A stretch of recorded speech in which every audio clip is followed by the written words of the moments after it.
বর্তমান সময়ে সবচেয়ে ক্রিটিক্যাল একটা ব্যাপার কি জানেন? কল রেকর্ড ফাঁস হয়ে যাওয়া। আমরা দেখতে পাচ্ছি অনেক ইম্পর্ট্যান্ট পার্সনের কল রেকর্ডগুলো ভাইরাল হয়ে যাচ্ছে বিভিন্ন সোশ্যাল মিডিয়ায়। তো এগুলো কিভাবে হচ্ছে, কেন হচ্ছে, এটা একটা বিষয়। আর আপনিও এই তালিকায় আপনিও আসতে পারেন।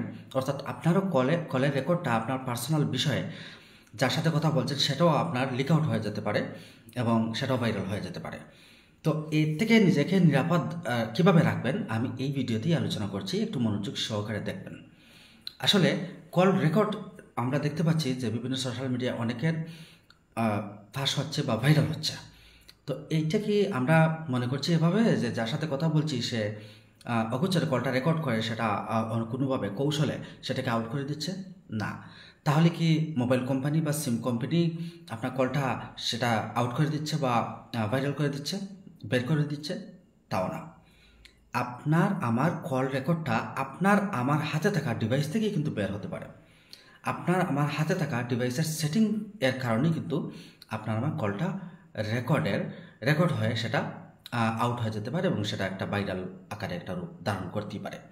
তো কিভাবে আপনি আপনার এই কলটা যাতে রেকর্ড না হয় এবং যাতে ভাইরাল না হয় সেজন্য একটি সেটিং শুধুমাত্র আপনারা অফ করে রাখবেন। এটা যদি আপনারা অফ করেন তাহলে আমি আশা করছি আপনাদের কল রেকর্ড ভাইরাল হওয়া থেকে নিজেকে নিরাপদ রাখতে পারবেন। তো চলুন আসলে কথা না বাড়িয়ে আমরা স্ক্রিনে দেখি যে সেটা এই সেটিংটা আমরা কিভাবে সম্পন্ন করতে পারবো। তো এই বিষয়টা দেখানোর জন্য আমরা চলে আসলাম আমাদের মোবাইল স্ক্রিনে। আমি এই বিষয়টা আপনাদেরকে মোবাইলেই দেখাবো, আপনারা সেটা ল্যাপটপেও করতে পারেন, সমস্যা নেই। তবে যেহেতু আমরা কল রেকর্ডের বিষয় নিয়ে কথা বলছি সেটা আপনারা মোবাইল থেকেই করবেন। তো এজন্য আমরা যাব গুগলে যাব এবং সেখানে আমাদের প্রত্যেকেরই জিমেইল রয়েছে। আমরা জানি আমাদের প্রত্যেকে গুগলে অথবা জিমেইল যে কোনো একটাতে গেলেই হবে। তো আমি যেমন জিমেইলেই গেলাম। জিমেইলে যখন আমি গেলাম, যাওয়ার পরে দেখুন একদম উপরের দিকে যে 3 ডট আছে আমার প্রোফাইল আইকন আছে। এই যে প্রোফাইল আইকনটা আপনারা দেখতে পাচ্ছেন, এই প্রোফাইল আইকনটার উপরে আমাকে ক্লিক করে দিতে হবে। তো আপনারা সবাই এই প্রোফাইল আইকনের উপরে ক্লিক করে দিবেন। ক্লিক করে দেওয়ার পরে আপনারা এখন দেখতে পারবেন এখানে গুগল অ্যাকাউন্ট বলতে একটা কথা আছে। আপনারা যদি এটা না পান, কারো বেলায় ম্যানেজ অপশনটাও থাকতে পারে। যেখান থেকে আসুক না কেন আমাদের মূল জায়গায় আমি যাচ্ছি সেটা আপনাকে পেতে হবে। তো আপনার এই গুগল অ্যাকাউন্ট যদি আপনি দেখেন, তো আমার এখানে যেহেতু গুগল অ্যাকাউন্ট দেখাচ্ছে আমি এখান থেকে ক্লিক করছি। গুগল অ্যাকাউন্টে ক্লিক করার পরে দেখুন একটু লোড হয়ে ইন্টারফেসটা এভাবে আসবে। তো এই ইন্টারফেসটার সাথে আমরা সবাই পরিচিত।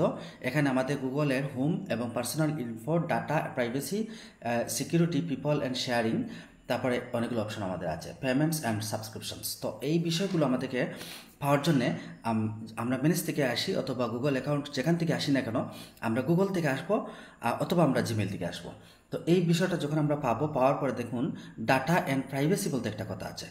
ডাটা অ্যান্ড প্রাইভেসি এই বিষয়টা আমাদেরকে পাইতে হবে। তো আপনার হাতে থাকা ডিভাইসটা কোন টাইপের, কোন মডেলের আমি জানি না।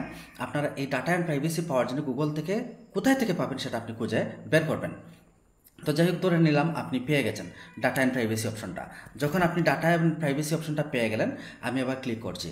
যখন ক্লিক করে আসলাম দেখুন আমি কোথায় আছি, এখন ডাটা অ্যান্ড প্রাইভেসি অপশনে আমি আছি।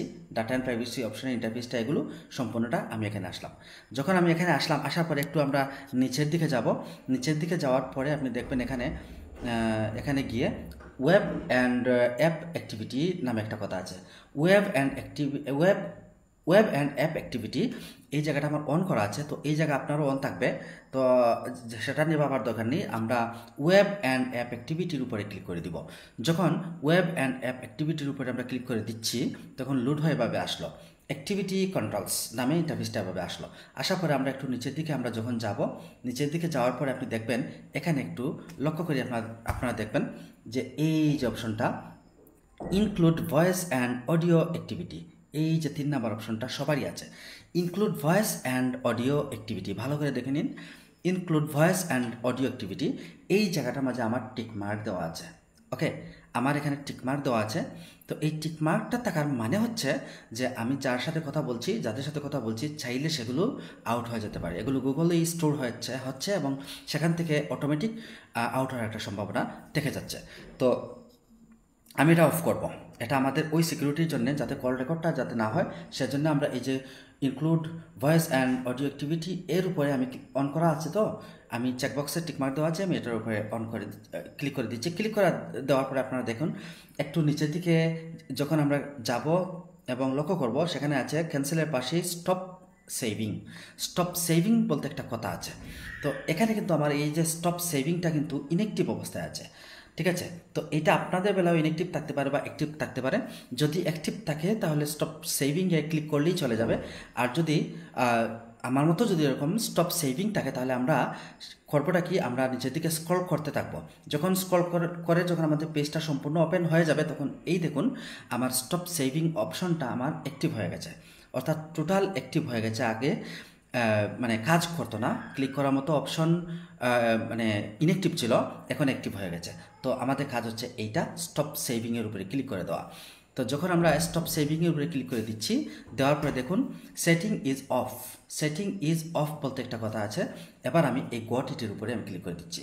যখন আমি গট ইটের উপরে ক্লিক করে দিব, তখন এটা আমার মানে এই সেটিংটা অফ হয়ে যাবে। ওকে, আমার এই সেটিংটা অফ হয়ে যাবে। তো আমি এবার গট ইটের উপরে ক্লিক করে দিচ্ছি। দেখুন include voice and audio activity যে চেকবক্সের টিকমার্ক দেওয়া ছিল, এই জায়গাটায় কিন্তু টিকমার্ক এখন আর নেই।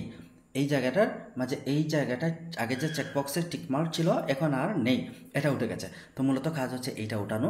এইটা উঠাইলেই তখন আপনি সেফ, এবং আপনি এখন পার্সোনাল কথা বলুন, যার সাথেই কথা বলুন না কেন, আপনার গুগল থেকে বা আপনার সেটিংস থেকে বা ডিভাইস থেকে আপনার কল রেকর্ডটা অটো রেকর্ড হয়েই ফাঁস হয়ে যাওয়ার সম্ভাবনা থেকে আপনি বেঁচে গেলেন। তো এই ভিডিওটা সবার উপকারের জন্য আশা করছি আপনারা শেয়ার করে অন্যকে দেখার এবং অন্যদেরকে সচেতন থাকার, সেফ থাকার জন্য সহযোগিতা করবেন। ধন্যবাদ সবাইকে। আসসালামু আলাইকুম।